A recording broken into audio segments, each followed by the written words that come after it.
전주가 너무 길어서 여기서 여쭤봐야 될 것 같아요. 자, 정 작가님, 이 곡은 뭔지 아시겠습니까? 예, 그런 가르침은 됐어. 예. 자, 이게 노래가 시작되는 부분에 됐어가 나오고요. 그런 가르침 이제 됐어 이런 가사가 나오는 서태지와 아이들의 노래였습니다. 예, 요 부분이죠. 네, 요 부분 들었으니까 음악은 천천히 빼도록 하겠습니다. 자, 이 곡을 고른 이유, 키워드는 X세대입니다. 아시겠습니까, 혹시? 예, 뭐 우리도 X세대 아닙니까? 네. 이게 주말에도 이슈의 중심이 한동훈 국민의힘 비상대책위원장 관련 소식 때문인 거죠? 네, 맞습니다. 한동훈 비상대책위원장 X세대를 표방하고 나왔습니다. 요즘 또 워낙에 젊은 세대와 또 뭐 세대를 막론하고 레트로 선호를 하고 있는 문화가 있기 때문인 것 같아요. 92학번이거든요. 이 92학번일 때 나왔던 정말 뭐 문화 대통령 소리를 들었던 그룹이 서태지와 아이들이었습니다. 지금 뭐랄까요? 됐어 이제 그런 가르침은 됐어라는 이 가사가 이 한동훈 비대위원장과 대통령실 관계 같다 이런 암시도 있는 것 같습니다. 자, 왜 그런 가르침은 됐어라고 말한 겁니까? 예, 22일 대통령실이 한동훈 위원장의 사퇴를 요구했습니다. 네. 예, 근데 이에 한 위원장은 내 임기는 4월 10일 총선 이후까지라며 사퇴를 사실상 거부했는데요. 네. 게다가 오늘은 아예 국회에서 열린 인재 영입 행사에서 고동진 전 삼성전자 사장과 셀카를 찍는 모습까지 연출이 됐으니까 예. 대통령실과 정면 충돌하는 건가 아닌가 지금 많이들 이렇게 궁금해하는 그런 상황이네요. 예, 자, 사퇴 얘기 나왔습니다. 이관섭 비서실장과 만나서 모처에서 사퇴 얘기가 오갔다라고 하고 제 임기는 4월 10일 총선 이후까지죠 라고 답변을 했는데 오늘은 또 갤럭시 폰을 들고 고동진 전 삼성전자 사장과 셀카를 찍는 등 변함없이 평상시의 모습을 이어가고 있습니다. 배경으로 사실 두 가지를 꼽아요. 김건희 여사의 명품백 수수에 대한 대통령실 입장 표명 요구인가 아니면 김경률 비대위원의 마포울 공천인가 지금 두 가지를 놓고 있던데 어떤 얘기가 나오고 있습니까? 예, 뭐 두 가지 다이다라고 얘기를 하고 있는데요. 일단 대통령실 같은 경우에는 김건희 여사의 이 명품 가방 수수 의혹에 대한 이 리스크 문제, 이 문제를 건드렸기 때문이다라고 얘기를 하고 네. 여당의 실세들이라고 하죠. 이 공천권에 도전한 한 위원장에 대한 분노 표현이 아니냐라는 이런 이야기도 있는데요. 네. 아무래도 당에서 희생하라, 그러니까 선당 후사라는 말을 했지만 네. 예, 한 위원장 같은 경우에는 나는 선민 후사하겠다. 예. 국민을 믿고 보고 가겠다 이런 이야기로 견제를 하는 그런 상황이네요. 네. 예.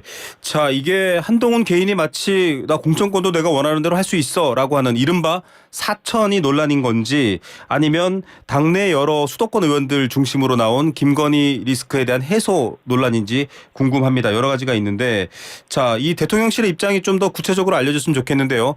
정은정 작가님, 수화기를 좀 가까이 대고 더 크게 말씀해 주시면 좋을 것 같습니다. 대통령실은 네. 어떤 입장인가요? 예, 윤 대통령과의 충돌이 불가피해 보인다라는 분석도 있는데요. 이 윤 대통령과 한 위원장의 갈등이 주목도를 높이기 위한 약속 대련 아니냐라는 이 개혁신당 이준석 대표의 지적도 있었어요. 예. 실제로 모든 이런 관심의 중심을 한동훈 위원장으로 옮기기 위한 그러니까 이 약속 대련이라는 게 태권도 용어더라고요. 네. 공격과 방어가 딱 짜여져 있는 어디를 때릴지 알고 그래서 어떻게 막을지 다 돼 있는 것 네, 이걸 말하죠. 그런 것 아니냐라는 이야기도 있고요. 아니다, 이거는 정면 충돌이고 이 대통령실에서 한 위원장에 대한 이 불만과 그리고 사퇴를 정말 촉구하는 거다라고 하니까 보통 이걸 팝콘 각이라고 하죠. 조금 지켜보기는 해야 될 것 네. 같은데요.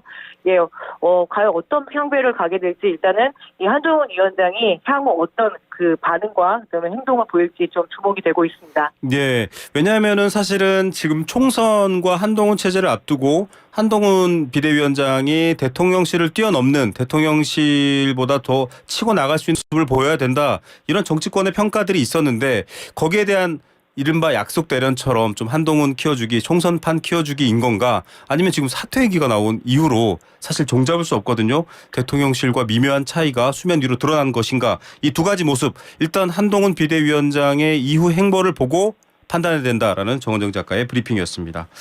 자, 두 번째 이슈로 넘어가 볼 텐데요. 두 번째 이슈의 음악 들어보시죠.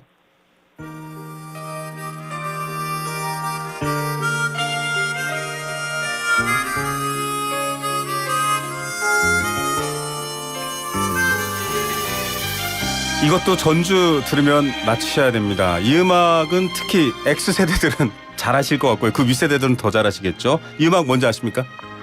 예, 장국영 배우도 그립고 그리고 갑자기 성량을 제 주은발처럼 좀 네. 한번 씹어봐야 되지 않을까 이런 생각도 드네요. 네. 네, 맞습니다. 뭐 이런 영화 많이 보고 자란 세대가 중국어는 하나도 모르는데 따거 이런 단어는 잘합니다. 형님 뭐 이런 뜻이고 약간 홍콩 누아르 영화 영웅본색의 주제곡 들려드렸는데요.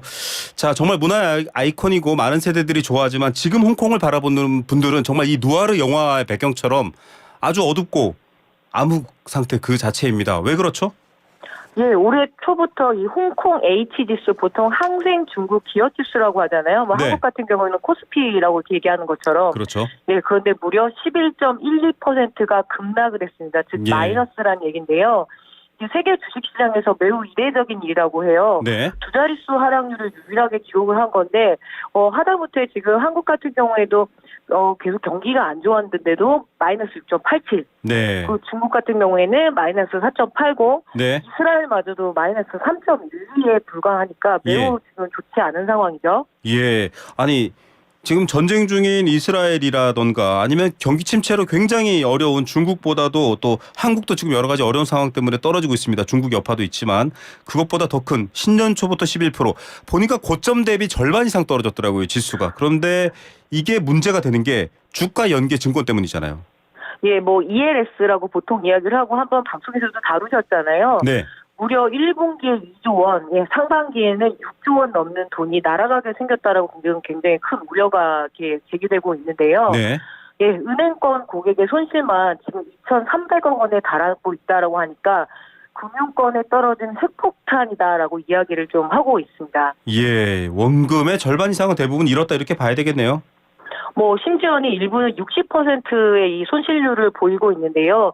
뭐 미래에셋증권, 키움증권, 우리나라 뭐 대표적인 한국투자증권까지 해서도 55% 정도의 이 손실률을 보이고 있고, 네. 뭐 국민들이 대부분 계좌 하나씩 갖고 있는 5대 은행입니다. 예. KB국민, 신한, 하나, 우리 NH농협은행의 이 H지수 ELS 상품의 손실률이 무려 50%가 넘어섰으니까 네. 여기에 돈 맡기고 그다음에 투자하셨던 고객들은 지금 매우 불안한 상태겠죠. 맞습니다. 이 은행에 퇴직금을 이제 넣으러 갔다가 그냥 예금하러 갔다가 이거 가입하세요.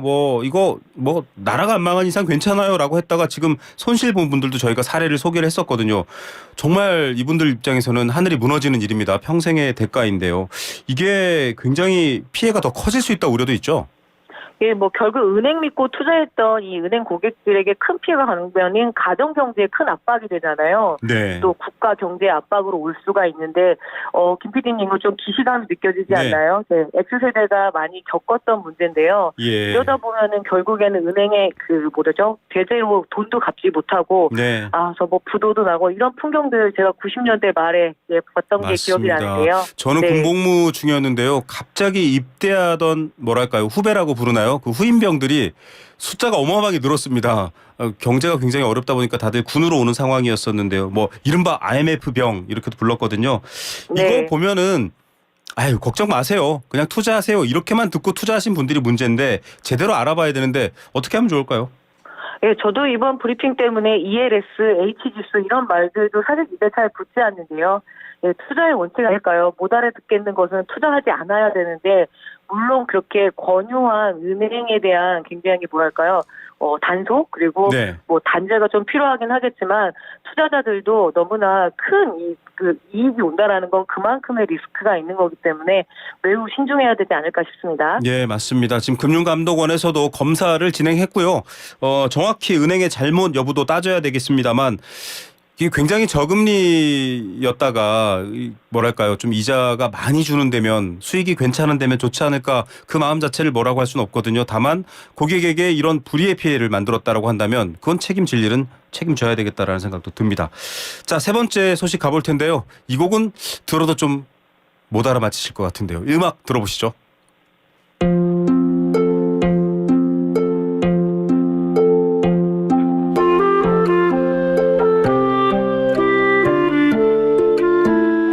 네, 좀 익숙한 선율 같으면서도 이게 뭐였지 하실 텐데 혹시 아시겠습니까? 네, 센가치로의 행방불명이라는 데서 나오는 거죠. 네. 센가치로 행방불명 정말 많은 분들이 사랑한 일본 지브리 스튜디오 애니메이션인데 거기에 나온 언제나 몇 번이라도라는 연주곡 잠깐 일부 들려드렸는데요. 이 곡을 고른 이유는 이 애니메이션에서 엄마 아빠가 좀 욕심을 참지 못해서 사람이었는데 돼지로 변하잖아요. 그런데 지금 오늘도 돼지 관련된 뉴스 세 번째 뉴스입니다. 어떤 소식인가요? 예, 음악은 아름다운데 소식은 매우 좀 참담한 소식입니다. 네. 아프리카 돼지열병이라고 합니다. ASF라고도 하는데요. 의심 신고가 접수됐던 경기 파주 돼지 농장에 최종 양성 반응이 나왔습니다. 네. 이 해당 농가는 2,600마리를 기르는 농가인데요. 이 반경 3km 이내에서는 농장 17곳이 있습니다. 한 네. 3만 마리가 있고요. 아이고. 그리고 반경 10km 이내에서는 돼지 농장 39곳에서 무려 한 7만 마리 정도가 사육 중이니까 지금 매우 방역 당국이 긴장을 하고 있는 상황이죠. 예, 저희가 사실 재난 방송으로 YTN 라디오에서도 아프리카 돼지 열병 주의 관련된 방송을 자주 하거든요. 재난 방송 올 때마다 합니다. 접수할 때마다. 그런데 잘 몰라요. 아프리카 돼지 열병이 뭐지? 혹은 이거 돼지 근처에 가면 사람도 위험한가 막 오해하시는 분들이 있을 것 같은데요. 예, 돼지한테만 걸리는 병이긴 한데요. 바로 이 아프리카 돼지열병 같은 경우에는 바이러스성 악성 1종 가축 전염병입니다. 네. 1종이라는 거는 그만큼 위험도가 높다라는 건데요. 네. 일단 전파 속도도 문제지만 아직까지 백신 치료제가 없습니다. 치료제가 그러니까 없군요. 예, 걸리게 되면은 살처분이라는 방법을 쓸 수밖에 없는데요. 네. 또 바이러스에 일단 걸렸다 하면 폐사율이 최대 100%에 이르는 매우 무서운 가축 질병입니다. 네. 예, 또 전염력이 워낙 강해서 국가 간 교역도 차단해야 할 만큼 심각한 질병인데 그 매개체는 야생 멧돼지로 알려져 야생 있습니다. 멧돼지. 네. 지금 상황이 좋지 않은 게 속보가 들어왔어요. 예. 경북 의성군에 지난 8일에 이 발견된 멧돼지 사체에서 이 아프리카 돼지열병 바이러스가 발견됐다라고 하거든요. 네. 그 이전에 16일에 경북 영덕에서 그랬으니까요. 네, 근데 이게 경북 최초에 발생한 사건이거든요. 영덕과 그렇게 파주는 안 붙어 있는데 이게 가능한가도 싶고요. 예, 그러니까 전국에 이렇게 많이 퍼져 있는 건 아닌가 하는 그런 우려 때문에 일단은 지금 방역 당국은 이동 중지 명령을 경기 북부 지역에 내려놓은 상태니까 네. 48시간 동안 돼지와 관련한 도축장, 사료 공장, 그리고 축산 관계 시설 종사자들 모두 다 움직이지 말고 그대로 멈춰 있어라라는 것이 이동 중지 명령이거든요. 예. 그래서 이렇게 나오긴 했지만 이게 경상북도에서도 발견되고 또 부산에서도 이렇게 바이러스가 발견이 되다 보니까 네. 전체 양돈 농가에 굉장히 두려움이 많이 지금 커져 있는 그런 상황입니다. 맞습니다. 이 종사하시는 분들 여기 이 축산 농가도 정말 걱정이고요. 또 하나 걱정되는 거는 어쨌든 해외 사례를 보니까 이거를 없애기 위해서 아예 절멸이라고 하나요? 일시에 네. 그 지역에는 아예 돼지가 없도록 해놓다가 청정해지면 다시 들이는 방식으로 정말 치열하게 이 병과 싸워왔는데 또 저희 청취자들 중에 소비자로서 이제 듣고 계시는 분들도 있잖아요. 돼지 가격도 오르는 거 아니야? 이런 걱정도 있을 것 같긴 해요. 소비자들 입장도 그렇긴 하지만 일단 일례로 파주 같은 경우에는 2019년에 발생했을 때 이 방역을 담당했던 공무원이 과로사까지 했던 맞아요. 그런 아주 매우 슬픈 일도 있었거든요. 네. 그만큼 지역사회에 매우 큰 충격을 주는 일이거든요. 그래서 네. 이 부분에 대해서 모든 시민들이 좀 관심을 갖고 이 방역 문제에 좀 신경을 써야 되지 않을까 싶어요. 네. 예. 자, 보통 보면 도로 지나갈 때 국도 쪽 가시다 보면은 분사액, 소독액 뿌리는 거 많이 목격하셨을 겁니다. 흰옷 입으신 분들이요. 정말 고생 많으신데 건강, 안전 주의하시길 바라겠고요. 또 여러분들께서도 협조해 주시기를 당부드리겠습니다. 자, 네 번째 뉴스 이슈 만나볼 텐데요. 이 음악도 역시 익숙합니다. 오늘은 다 아는 음악들이네요.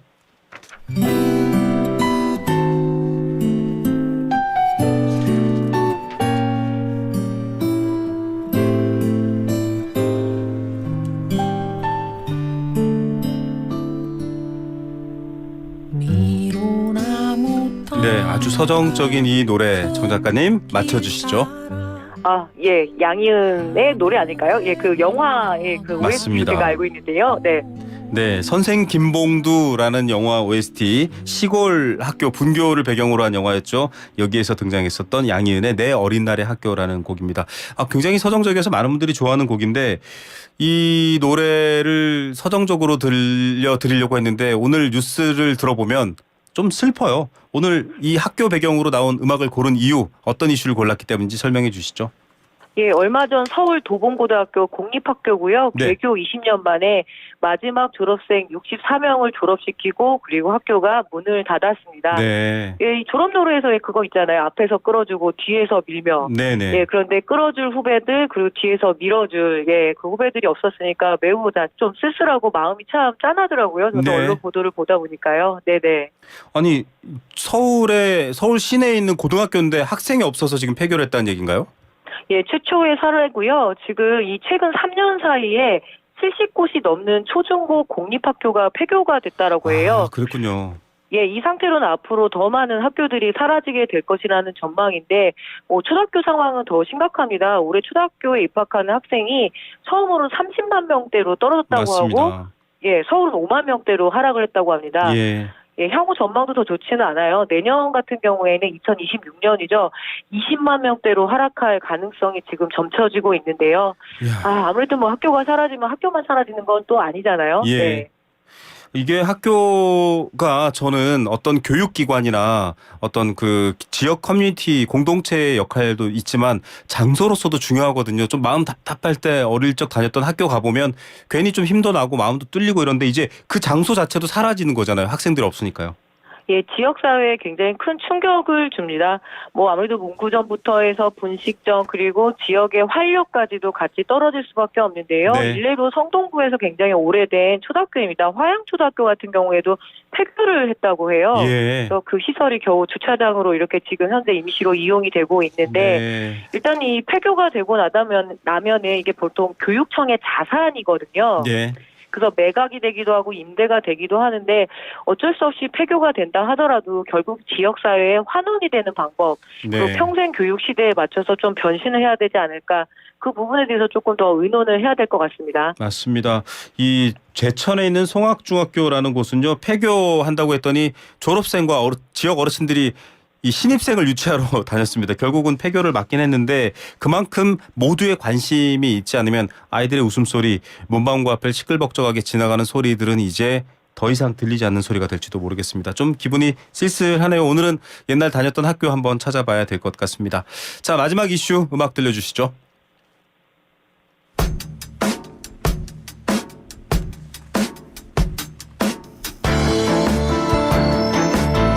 네. 이 곡도 전주만 들으면 아셔야 될 것 같아요. 좀 한 2000년대 초에 유행했던 곡인데 아시나요? 네, 뭐 롤러코스터 러브 바이러스 아닙니까? 예, 저도 맞습니다. 걸리고 싶습니다. 네. 음악은 여기 잘 아시는군요. 왜냐하면 이 러브 바이러스인데 바이러스를 소재로 한 음악이 이때 좀 많이 나왔습니다. 제목으로. 그런데 사실 내용은 사랑에 대한 내용이긴 합니다만 바이러스가 다시 국민들의 관심을 받고 있습니다. 이거 국민들 트라우마 있어요. 정말 코로나19 때문에. 어떤 소식입니까? 예, 코로나가 간이 독감이 온 형국인데요. 국민건강보험공단이 19일 발표를 했습니다. 2018년에서 2022년 사이에 독감 환자가 대체 몇 명이었는가 이렇게 봤더니요. 네. 2021년에는 9,574명에 불과했거든요. 예. 근데 2022년에는 무려 91.2배가 늘은 약 87만 명이 넘더라고요. 산수 못하는 제 기준으로는 그냥 100배 가까이 늘었다 이렇게 표현할 수 있는 거네요. 예, 그렇습니다. 뭐 그렇다 보니까 진료비도 상당히 많이 늘어난 상태인데 이번 통계에 반영되진 않았지만 네. 작년 여름에도 7월, 8월에도 독감 환자 굉장히 많았었거든요. 네, 맞습니다. 아무래도 마스크도 풀리고 방역 조치도 풀리고 이렇게 되면서 결국에는 독감에 노출되는 환자들이 많고요. 특히 이 청소년들이 많이 걸렸었다고 해요. 네. 아무래도 단체 생활을 하다 보니. 그리고 개인 위생을 지키기가 어려운 9세 이하의 어린이가 또 많이 걸렸었고요. 맞습니다. 저도 어린 아이들이 있다 보니까요. 걸리면 돌보다가 저도 걸리게 되고요. 또 직장 내에서도 독감이 꽤 최근까지 유행했었습니다. 굉장히 힘들어요. 그리고 독감을 제대로 치료하려면 진단을 받아야 되는데 그 진단 받는 비용도 3만 원씩 하잖아요. 그러니까 굉장히 이 주머니 사정도 어려워지게 되는데 예방 어떻게 해야 됩니까? 예, 똑같습니다. 코로나처럼 손 잘 씻고 기침 예절 지키고 또 호흡기 약한 분들은 마스크 착용을 권고하고 있고요. 무엇보다 노약자들 독감 예방 백신 꼭 맞아야 된다라고 보건 당국이 그렇게 이야기를 하고 있는데요. 예, 이거는 아무래도 평생 지켜야 될 삶의 원칙이 아닐까 싶기도 하고요. 맞습니다. 특히 노약자나 기저질환 있으신 분들은 독감도 치명적일 수 있습니다. 연세 많으신 분들도 그렇고 어린아이들도 그렇고요. 그렇기 때문에 내가 내 건강을 지키는 게 나만 잘 살겠다고 지키는 게 아니고요. 지역 면역이 되고요. 또 집단 면역이 되기 때문에 지역 사회 전체 우리 모두 전체가 건강해집니다. 아직 코로나 좀 답답했지만 그 수준으로 좀 위생 지키시면 좋을 것 같다는 생각 드네요. 오늘 뉴스 이슈 여기까지 듣겠습니다. 감사합니다. 네, 고맙습니다. 네, 농촌사회학자 정은정 작가였습니다.